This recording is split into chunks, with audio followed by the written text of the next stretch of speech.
Hey guys, Mike Shepard here of AskMen, and today we are getting back in conversation form on a topic that I think everyone out there is eternally fascinated with, the art of breaking up and the art of dealing with being broken up with. Now, I'm sure, Chloe, you're not too familiar with the latter and a little familiar with the former, but I feel nonetheless you could probably speak to both. So why don't we jump right in? Let's do it. Are you excited? I'm very excited. That's good. I'm excited too. Let me ask you this to start off with. A lot of people say, you know, if you're going to break up with someone, there are some good times to do it, there are some bad times to choose.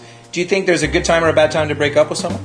No, I mean, if you know you want to break up with someone, just do it. Don't tease her with this fake relationship that you're in. If you need to break up with someone, just do it, but avoid Christmas, avoid birthdays. So breaking up with someone on Christmas morning, probably not the nicest thing to do?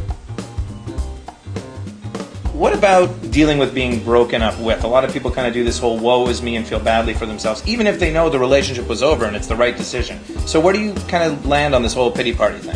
Okay, I think you can have like a 48 hours where you kind of feel like the victim and it's a terrible time. But then after that, it's time to get back up, be confident. You can be sad that the relationship is over, but just know that it probably wasn't meant to be if it ended, and you'll find someone else. So whether you're a guy or girl and you're the one who got broken up with, you can feel sad a little bit, but just know that there's someone else out there. Just be confident and keep trying.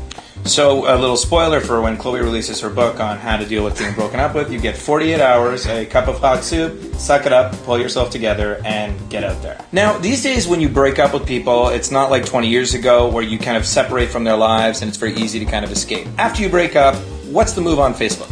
I don't really think it's a good idea to put your relationship on Facebook. I mean, that's so stay away from putting your relationship status on Facebook is a no-no. Well, I mean, if you're super serious and you're ready for marriage, maybe it's a good time. If you're 16, it's probably okay too. But, once you get older, putting your relationship status on Facebook, that's a real serious commitment. If you have like 500 friends, all those people know, and if you guys break up and you remove it, that's a very public breakup. Do you remain friends with the ex on Facebook? Do you hide them from your feed? What's the move? Okay, Unless the person murdered your dog or something, I think removing them as a friend on Facebook is a little bit serious. But if it's a little bit too sad for you to see them all the time on your newsfeed, just hide them. Clean breakup or prolonged agony? Honestly, I think we all like a little prolonged agony. We kind of, like you said, the person who feels a lot of guilt, then there's the person who got broken up with, feels a little bit sad. So sometimes if you give yourself a little bit of time to kind of rehash what was good and what was bad, then if it ends again, then you know for sure that you gave it everything you tried, and if you get a little makeup sex out of it, then why not? Makeup sex. Not bad, actually. I just think that, that flustered me, the whole makeup sex. Okay, so those are some kind of broad strokes. So give me kind of the Chloe Wilde summary as to how you think breakups should really go down.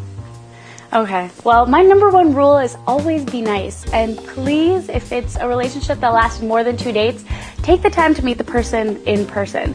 Don't send a text, don't send a Facebook message, don't tweet about it. Take the time to meet the person, tell them face to face, and be honest. You don't have to cover up the reasons why you want to break up with them, but be honest, be nice, and do it in person. And please not on their birthday or Christmas. As someone that has been dumped, yes, that's a shocker, Chloe. Sympathy face, thank you. I can tell you honestly, the best piece of advice I can give you is don't dwell on it. If you got that girl, you can get another girl. There will be others. That's not the last girl you're ever going to date. There are plenty of fish in the sea. That's a cliche, but it's a cliche for a reason because it's true. These are some helpful tips on how to deal with it on both ends, so hopefully that helps you out a little bit. And thank you, Chloe, for offering such insightful information for our audience. Thanks for tuning in, guys. We'll see you next time on AskMen.